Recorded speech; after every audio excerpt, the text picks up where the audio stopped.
Olá pessoal, meu nome é Girlene e eu vou falar um pouco sobre esqueletos e sobre a locomoção dos animais. Os esqueletos, eles são estruturas usadas pelos animais primeiramente para sustentação, tá? Os esqueletos, eles sustentam, eles mantêm firme o corpo do animal, tá? Mas esses esqueletos também, eles podem alterar a forma do corpo desse animal. E quando essa alteração ocorre de uma forma ordenada, daí o animal pode, passar a se locomover, tá? Essa locomoção, ela é muito vantajosa para todo e qualquer animal, porque uma vez o animal se locomovendo, tá, ele consegue ir em busca do seu alimento em uma área maior, tá? Consegue também, por exemplo, tá, ir fugindo, dos predadores, né? Então, eu vou falar um pouco sobre os 3 tipos de esqueletos. Eles são divididos em 3 tipos.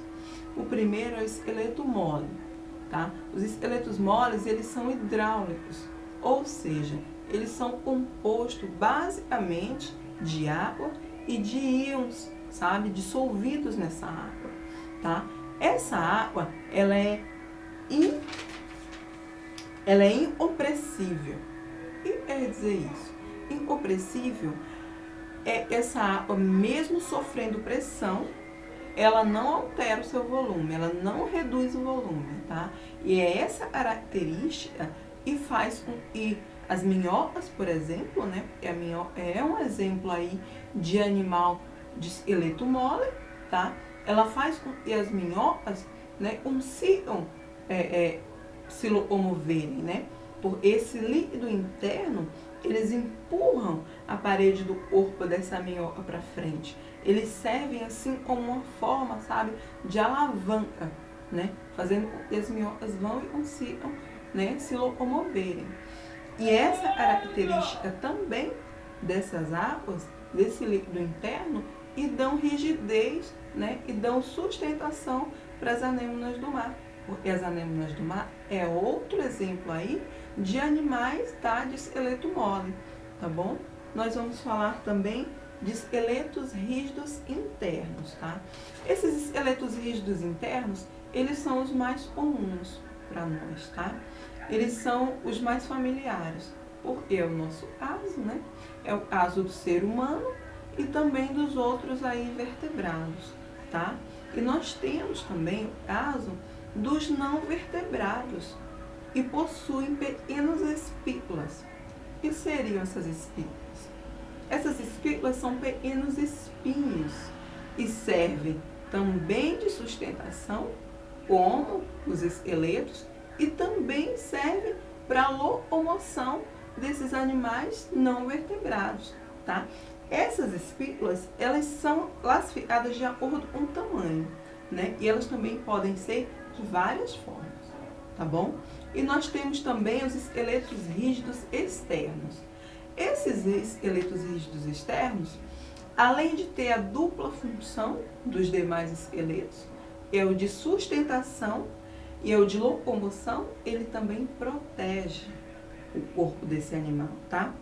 Eles são formados pelo endurecimento da parede externa do corpo, tá?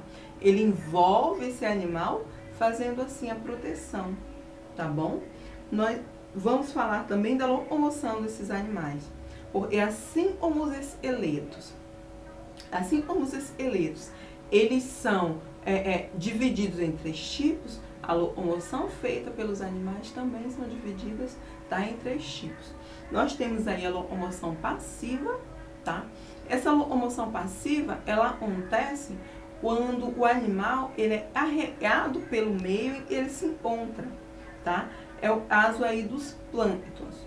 Os plânctons, eles são animais aquáticos e vivem suspensos na água, tá? Eles têm pouco poder de locomoção, tá bom? Eles até têm uma locomoção ativa, porém, essa locomoção é insuficiente, tá? Para ir contra, sabe, o vai e vem das águas. Para ir contra, as águas, podemos dizer assim, né?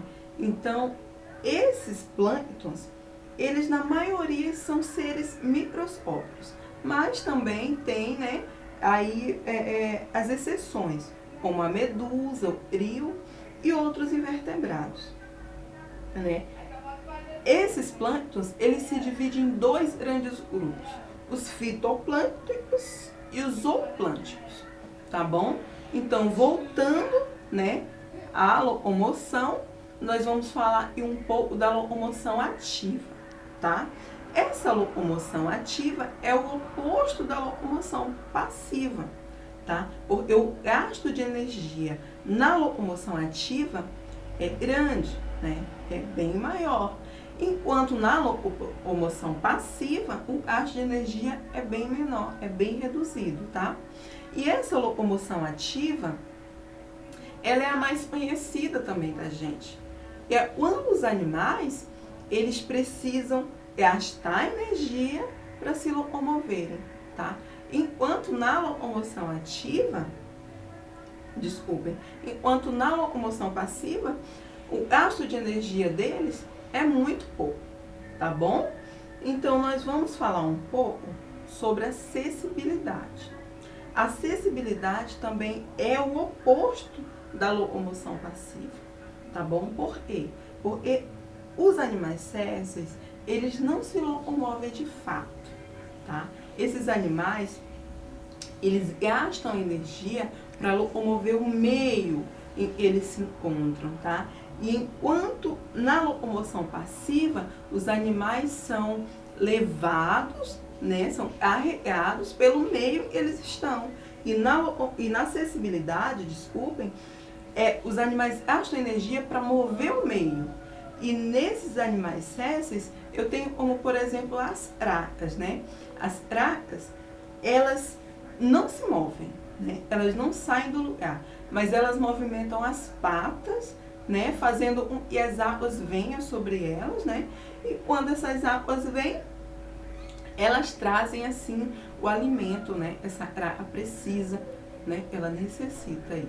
Então, pessoal, por hoje é só, tá? Espero que vocês tenham aprendido com a minha aula, tá? Muito obrigada.